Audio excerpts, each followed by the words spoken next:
بعد نهاية الجولة ال15 تعالوا نعرف ترتيب الدوري المصري. الأهلي في الصدارة ب37 نقطة، وفيوتشر في المركز الثاني ب31 نقطة، وبيراميدز في المركز الثالث ب30 نقطة، والمقاولين في المركز الرابع ب28 نقطة، والزمالك في المركز الخامس ب26 نقطة، والاتحاد السكندري في المركز السادس ب26 نقطة، وغزل المحلة في المركز السابع ب25 نقطة، والمصري في المركز الثامن ب20 نقطة،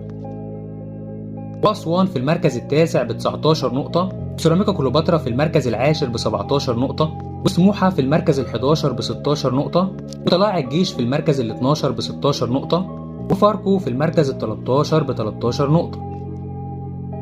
وإنبي في المركز ال14 ب13 نقطة، والداخلية في المركز ال15 ب13 نقطة، والبنك الأهلي في المركز ال16 ب12 نقطة، وحرس الحدود في المركز ال17 ب11 نقطة، وأخيرا الإسماعيلي